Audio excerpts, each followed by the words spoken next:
Yeah 2029లోనూ రిపీటే. ప్రజలు కష్టపడిన కార్యకర్తలకు కృతజ్ఞతలు తెలుపుకుంటున్నాను. రాష్ట్రంలో 12,702 గ్రామ పంచాయతీలకు ఎన్నికలు జరిగాయి. అందులో 7,527 చోట్ల కాంగ్రెస్ అభ్యర్థులు, 808 పంచాయతీల్లో కాంగ్రెస్ రెబల్ అభ్యర్థులు గెలిచారన్నారు.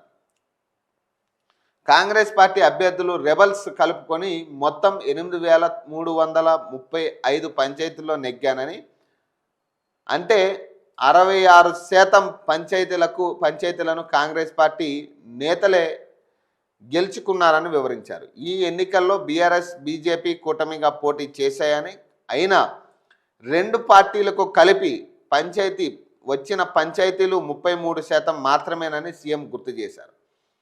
బీఆర్ఎస్ 3,511 స్థానాలు గెలుచుకోగా బీజేపీ 710 చోట్లే గెలిచిందని, రెండు పార్టీలకు కలిపి 4,221 స్థానాలు వచ్చాయని అన్నారు. భవిష్యత్తులో ఈ రెండు పార్టీలు కలిసి పోటీ చేయడానికి ఈ ఎన్నికలే పునాది అని వ్యాఖ్యానించారు.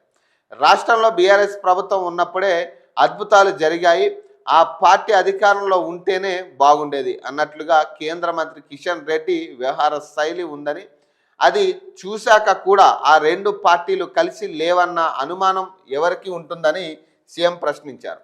కాంగ్రెస్ అధికారంలోకి వచ్చిన తర్వాత పట్టణ ప్రాంతాల పరిధిలో జరిగిన కంటోన్మెంట్, జూబ్లీహిల్స్ ఉప ఎన్నికల్లో ప్రజలు తమను ఆశీర్వదించారని సీఎం గుర్తు చేశారు. 94 గ్రామీణ శాసనసభ నియోజకవర్గాల పరిధిలో గ్రామ పంచాయతీ ఎన్నికలు జరిగితే 87 నియోజకవర్గాల పరిధిలో కాంగ్రెస్ అత్యధిక పంచాయతీలు గెలిచిందన్నారు.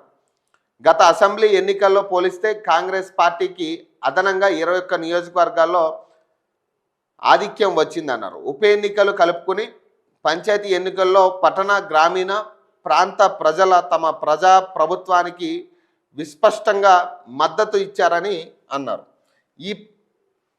ఈ రెండేళ్లలో ప్రభుత్వ అభివృద్ధి సంక్షేమ కార్యక్రమాలను సమపాలనలో అమలు చేయడం, 7వ గ్యారంటీగా ప్రజలకు స్వేచ్ఛను అందించడమే ఈ ఫలితాలకు కారణమని, ఈ ఫలితాలను తమ బాధ్యతను మరింత పెంచుతాయని ఆయన అన్నారు. అలాగే అధికారం కోల్పోయిన ప్రతిపక్షంలో ఉన్న వారికి అహంకారం తగ్గలేదని సీఎం దుయ్యబట్టారు. మరొక ఆయన కడుపులో విషం ఉందని, దాన్ని ఆయన తన మాటలు, వ్యవహార శైలిలో చూపిస్తున్నారని విమర్శించారు.